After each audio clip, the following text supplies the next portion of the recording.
Periyava Sharanam, Glimpses from Sri Periyava's Life History, Volume 3, Chapter 10, Continued. Sri Shankara gently shakes his head. I am at the head of a public institution, a man whose time no longer belongs to himself. My activities demand almost all my time. For years, I have spent only 3 hours in sleep each night. How can I take personal pupils? You must find a master who devotes his time to them.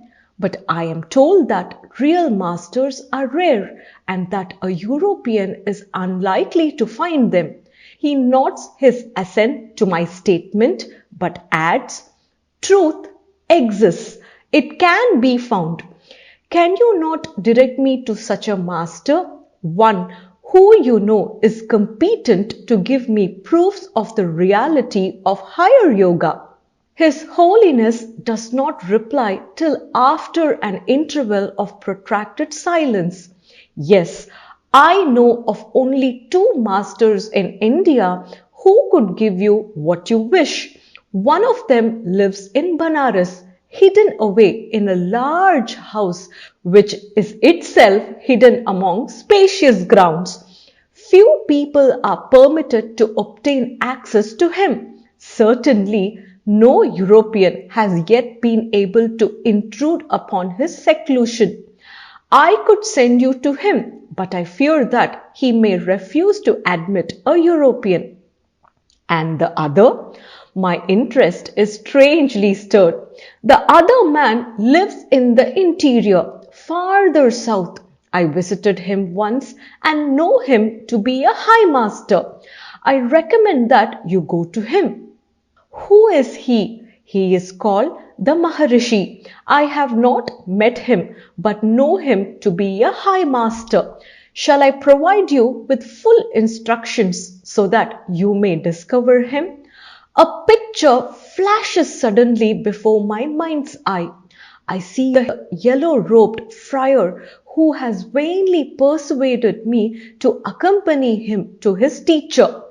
I hear him murmuring the name of a hill. It is the hill of the Holy Beacon. Many thanks, Your Holiness, I rejoin, but I have a guide who comes from the place. Then you will go there? I hesitate. All arrangements have been made for my departure from the south tomorrow. I mutter uncertainly. In that case, I have a request to make. With pleasure. Promise me that you will not leave South India before you have met the Maharishi. I read in his eyes a sincere desire to help me. The promise is given. A benignant smile crosses his face. Do not be anxious. You shall discover that which you seek. Sri Shankara's grave mouth relaxes. He follows me into the anteroom and whispers something into the ear of my companion. I catch my name in the sentence. At the door, I turn to bow in farewell salutation. His Holiness calls me back to receive a parting message. You shall always remember me, and I shall always remember you.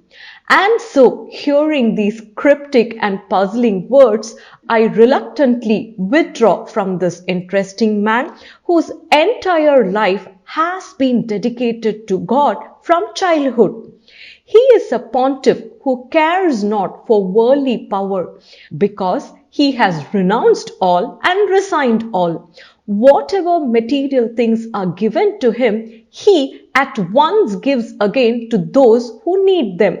His beautiful and gentle personality will surely linger in my memory. I wander about Chengalpat till evening, exploring its artistic old world beauty, and then seek a final glimpse of His Holiness before returning home. I find him in the largest temple of the city. The slim, modest, yellow-robed figure is addressing a huge concourse of men, women, and children. Utter silence prevails among the large audience. I cannot understand his vernacular words, but I can understand that he is holding the deep attention of all present, from the intellectual Brahmin to the illiterate peasant. I do not know, but I hazard the guess that he speaks on the profoundest topics in the simplest manner, for such is the character I read in him. And yet, though I appreciate his beautiful soul, I envy the simple faith of his vast audience. Life, apparently, never brings them deep moods of doubt. God is, and there the matter ends. They do not appear to know what it means to go through dark nights of the soul when the world seems like the grim scene of a jungle-like struggle, when God recedes into shadowy nothingness, and when man's own existence seems nothing more than a fitful passage across this small, transient fragment of the universe which we call Earth.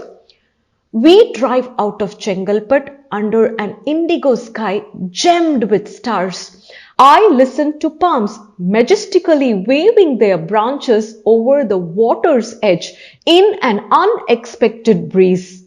Thus, in the year 1931, the historic meeting between Paul Brunton and Maha Periyava ended on a pleasant note. Paul Brunton's background. His real name was Raphael Hurst.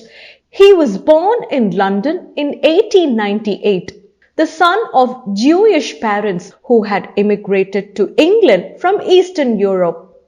We know almost nothing of his childhood except that his mother died of tuberculosis when he was 13 and that his father subsequently remarried. Paul Brunton wrote a book titled A Search in Secret India, in which he narrates his meeting with Maha Periyava. Paul Brunton is considered as one of the 20th century's greatest explorers of the spiritual traditions of the East. Periyava Sharanam.